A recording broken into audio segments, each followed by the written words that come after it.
پیارے دوستو، حجر اسود وہ پتھر ہے جو کعبہ کی دیوار میں نصب ہے۔ دوستو، حجر اسود عربی زبان کے دو الفاظ کا مجموعہ ہے۔ ایک حجر، پتھر کو عربی میں حجر کہتے ہیں، اور دوسرا اسود، کالے رنگ کو عربی میں اسود کہا جاتا ہے۔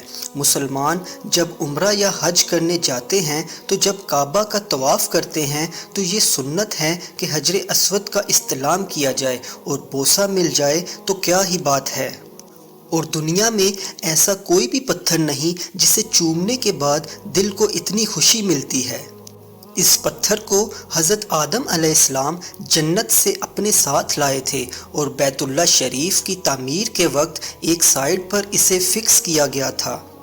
طوفان نوح میں حضرت آدم علیہ السلام نے جو کعبہ تعمیر کیا تھا اسے آسمان میں اٹھا لیا گیا تھا، اور اس مبارک پتھر کو جبل ابو قبیس میں رکھ دیا گیا۔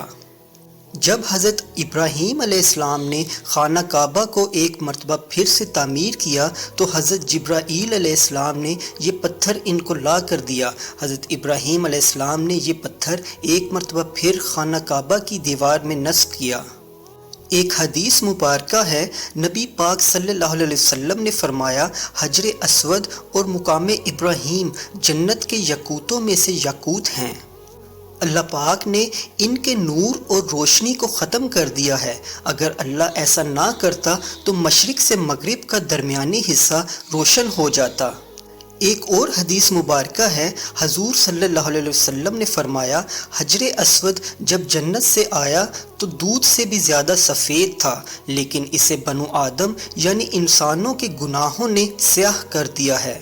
دوستو، 14 ذی الحج 317 ہجری کو عصر کے وقت جعفر ابن حلاج نامی ایک شخص نے حجر اسود کو کعبہ کی دیوار سے اکھاڑ لیا۔ حجر اسود کو نکال لیا اور اپنے ساتھ وہ ہجر کے مقام تک لے گئے۔ حجر اسود کی جگہ خالی ہو گئی۔ ان سے بار بار اسلامی حکومتوں نے اور اس زمانے کے لوگوں نے کہا کہ انہیں واپس دیں۔ 50,000 سرخ دیناروں کی پیشکش بھی کی گئی، لیکن وہ نہیں مانے۔ پھر عبداللہ المہدی نے بن ابو طاہر کو پیغام بھیجا کہ اگر حجر اسود واپس نہ کرو گے تو پھر جنگ کے لیے تیار ہو جاؤ۔ تو ان لوگوں نے یہ کہا کہ حجر اسود باقی پتھروں میں مل گیا ہے اور اسے الگ کرنا ممکن نہیں ہے، کیونکہ ہمارے پاس حجر اسود کی کوئی نشانی نہیں ہے۔ اگر تمہارے پاس کوئی نشانی ہے تو آؤ اور آ کر تلاش کر لو۔ تب کے علماء اکرام اکٹھے ہوئے اور فیصلہ کیا کہ ان سب پتھروں کو آگ میں ڈال دیا جائے، اور جو حجر اسود ہوگا اس پر آگ کا کوئی اثر نہیں ہوگا، وہ جلے گا نہیں، نہ ہی پھٹے گا، کیونکہ حجر اسود جنت سے آیا ہے، اور جنت سے آنے والی چیز کا آگ کچھ نہیں بگاڑ سکتی۔ اس طرح اس مقدس پتھر کو 22 سال بعد 10 ذی الحج 339 ہجری کو کعبہ میں واپس لایا گیا۔ دوستو، یہ تھا وہ قصہ جس کے بارے میں ہمارے نبی پاک صلی اللہ علیہ وسلم نے فرمایا تھا کہ قیامت تب تک قائم نہیں ہوگی کہ جب تک حجر اسود کو اس کی جگہ سے نہ اٹھا لیا جائے گا۔ علماء کرام نے حجر اسود کی اس چوری کو روایات کی روشنی میں قیامت کی نشانیوں میں شامل فرمایا ہے۔